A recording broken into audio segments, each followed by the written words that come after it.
السلام علیکم۔ یہ واقعہ کراچی شہر کا ہے اور آج سے 15 سال پرانا۔ میں نے اور میرے دوست نے مل کر پیزا شاپ بنائی۔ ان دنوں فاسٹ فوڈ کا اتنا رجحان نہیں تھا، مگر ہماری شاپ اچھی چل رہی تھی۔ دسمبر کی ایک رات تھی۔ ہمارا ورکر کام سے چھٹی پر تھا۔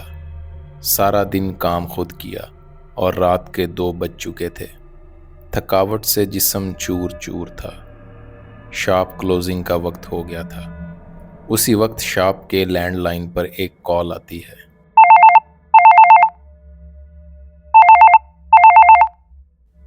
عام طور پر ان دنوں اتنی رات کو کبھی کال نہیں آئی، مگر اس رات تقریباً 2:15 کے قریب مسلسل کال آ رہی تھی۔ تھکاوٹ سے جسم کا برا حال تھا۔ ایک خیال آیا کہ کال پک نہیں کرتا، رہنے دیتا ہوں، ویسے بھی کلوزنگ کا ٹائم ہو گیا ہے۔ مگر پھر بھی دل پر پتھر رکھ کر کاروبار کی وجہ سے کال اٹھائی۔ السلام علیکم، XYZ پیزا شاپ، بتائیں کیا آرڈر کرنا پسند کریں گے؟ دوسری طرف سے کسی خاتون کی آواز تھی۔ جواب آیا، پیزا۔ بہت مختصر سا جواب تھا۔ میں نے پوچھا، میڈم لارج کر دوں؟ جواب آیا، ہاں۔ پھر انتہائی مختصر جواب۔ پھر میں نے پوچھا کہ میڈم ڈیلیور کرنا ہے؟ جواب آیا، ہاں۔ تھوڑا عجیب محسوس ہوا۔ خیر، میں نے ایڈریس پوچھا اور ایڈریس بتاتے ہی اس نے فون کال کاٹ دی۔ خیر، دل تو نہیں تھا، مگر پھر بھی خود ہی پیزا ریڈی کیا اور اس کے بتائے ہوئے ایڈریس پر ڈیلیور کرنے کے لیے بائک پر بیٹھ گیا۔ یہ علاقہ کلفٹن سے کچھ فاصلے پر تھا۔ میں اس سے پہلے اس جگہ کبھی نہیں گیا تھا، اور ان دنوں میں کچھ خاص آبادی اور چہل پہل بھی اس جگہ پر نہ تھی۔ خیر، میں بائک پر جا رہا تھا کہ رستے میں کوئی 2 کلومیٹر کا راستہ انتہائی سنسان تھا۔ ارد گرد کوئی گھر، مارکیٹ یا لوگ نہیں تھے، صرف سنسان علاقہ جو صدیوں سے غیر آباد پڑا تھا۔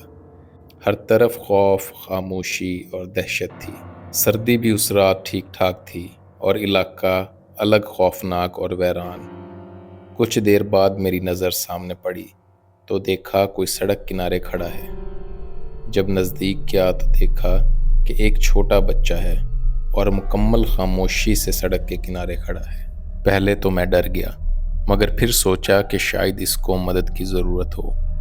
میں نے اپنا بائک اس کے پاس روکا اور پوچھا، بیٹا یہاں کیوں کھڑے ہو؟ اس نے کوئی جواب نہیں دیا۔ میں نے پھر پوچھا کہ آپ یہاں اکیلے کیسے آ گئے؟ وہ بچہ بغیر پلکیں جھپکے صرف میری طرف بغیر کچھ بولے دیکھ رہا تھا۔ میں ڈر گیا اور میں نے وہاں سے جانا مناسب سمجھا۔ کچھ دور جا کر جو لوکیشن مجھے بتائی گئی، میں وہاں پر پہنچا تو دیکھا کہ کوئی گھر موجود نہیں، صرف ایک بلڈنگ ہے جو کہ آدھی ادھوری ہے، مکمل خاموشی اور تاریکی۔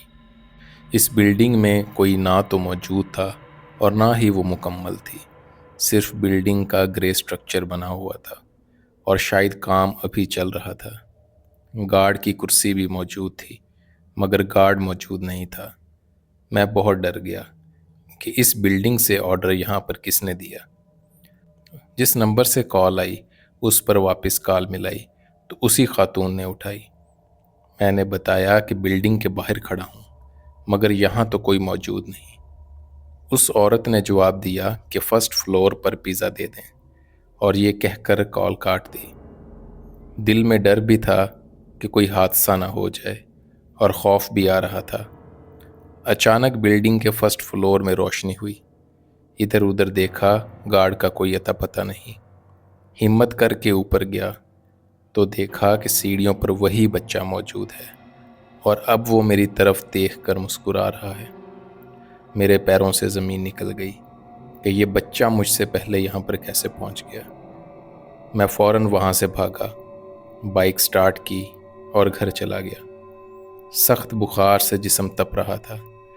جس نمبر سے کال آئی تو سوچا ایک مرتبہ کال کروں۔ دوبارہ کال کی تو وہ نمبر بند جا رہا تھا۔ 2 دن سخت بخار میں گزرے اور کام پر نہیں گیا۔